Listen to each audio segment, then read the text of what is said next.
भारत के एक छोटे से गांव सूरजपुरा की कहानी है। यह गांव हरे भरे खेतों, मिट्टी की महक और साधारण लोगों की सरलता के लिए जाना जाता था।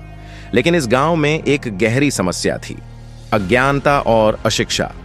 गांव में एक भी स्कूल नहीं था और लोग अपने बच्चों को पढ़ाने की बजाय खेती या घरेलू कामों में लगा देते थे। इसी गांव में एक 12 साल की लड़की रोशनी अपने माता पिता के साथ रहती थी। उसका नाम उसके स्वभाव को पूरी तरह दर्शाता था। वह हमेशा दूसरों की मदद करने को तैयार रहती थी और लोगों के चेहरे पर मुस्कान लाने की कोशिश करती थी। लेकिन रोशनी के जीवन में एक दर्दनाक सच्चाई थी। उसके पिता हरिकिशन गांव के सबसे गरीब किसानों में से एक थे। उनकी आर्थिक स्थिति इतनी खराब थी कि कई बार घर में 2 वक्त की रोटी भी मुश्किल से जुट पाती थी। रोशनी के दिल में एक बद्धा सपना था। वह चाहती थी कि सूरजपुरा का हर बच्चा पढ़ाई करे, किताबों से दोस्ती करे और अपने भविष्य को उज्जवल बनाए। लेकिन यह सपना उसके लिए एक चुनौती जैसा था। एक दिन रोशनी ने अपने पिता से कहा, पापा, मैं पढ़ाई करना चाहती हूँ, मैं स्कूल जाना चाहती हूँ। हरिकिशन ने उसे प्यार से समझाया, बेटा, हमारे पास इतना पैसा नहीं है कि हम तुम्हें स्कूल भेज सकें। मुझे तुम्हारी मदद खेतों में चाहिए। रोशनी के दिल को चोट पहुंची, लेकिन उसने हार नहीं मानी। उसने ठान लिया कि वह खुद अपने सपनों को पूरा करेगी। गांव में कोई स्कूल न होने के कारण रोशनी को पढ़ाई के लिए 10 किलोमीटर दूर के कस्बे जाना पड़ता था। वह सुबह जल्दी उठती, अपनी किताबें उठाती और पैदल कस्बे के स्कूल जाती। रास्ता जंगल और पहाड़ों से होकर गुजरता था, लेकिन रोशनी का साहस अडिग था। स्कूल में दाखिला लेना भी आसान नहीं था। प्रधानाध्यापक ने कहा, तुम्हारे पास फीस देने के पैसे नहीं हैं।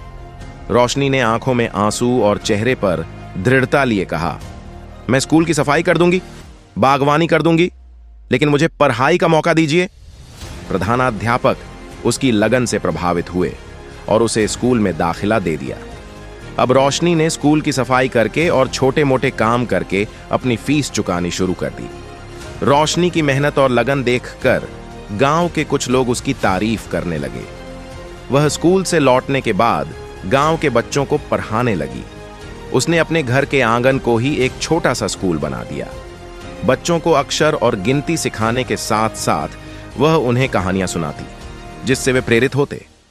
धीरे धीरे गांव के बच्चों में पढ़ाई का उत्साह बढ़ने लगा। लेकिन हरिकिशन अब भी नाखुश थे। उन्हें लगता था कि यह सब बेकार है। एक दिन गांव में बाढ़ आ गई। हरिकिशन की छोटी सी जमीन और फसलें पूरी तरह बर्बाद हो गईं। परिवार के पास खाने तक के लिए अनाज नहीं बचा। रोशनी के सपनों पर मानो पहाड़ टूट पड़ा। उसने अपने पिता से कहा, पापा, हमें हिम्मत नहीं हारनी चाहिए, मैं कुछ न कुछ करूंगी। रोशनी ने पास के कस्बे में जाकर छोटे बच्चों को ट्यूशन पढ़ाना शुरू किया। उसने अपनी कमाई से न केवल अपने परिवार को सहारा दिया, बल्कि अपनी पढ़ाई भी जारी रखी। उसके इस साहस को देखकर गांव के लोग चकित रह गए। समय बीतता गया। रोशनी ने अपनी 10वीं की परीक्षा अच्छे अंकों के साथ पास की। इसके बाद उसने शहर में जाकर आगे की पढ़ाई करने का निर्णय लिया। शहर की पढ़ाई आसान नहीं थी।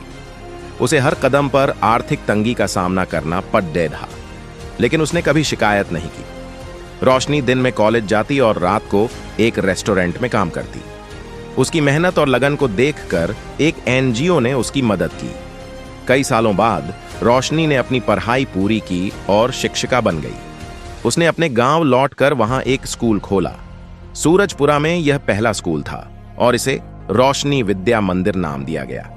गांव के लोग, जो कभी शिक्षा के महत्व को नहीं समझते थे, अब अपने बच्चों को स्कूल भेजने लगे। हरिकिशन, जो कभी रोशनी के सपनों के खिलाफ थे, अब गर्व से कहते, मेरी बेटी ने हमारे गांव को रोशनी दी है। ये कहानी हमें सिखाती है कि अगर हमारे इरादे मजबूत हों तो कोई भी बाधा हमें रोक नहीं सकती। कठिनाइयां हमें तो डहाने के लिए नहीं, बल्कि हमें मजबूत बनाने के लिए आती हैं। रोशनी की तरह हमें भी अपने सपनों के पीछे पूरे जोश और लगन से लगना चाहिए, क्योंकि सपने वो नहीं जो हम सोते समय देखते हैं। सपने वो हैं जो हमें सोने नहीं देते।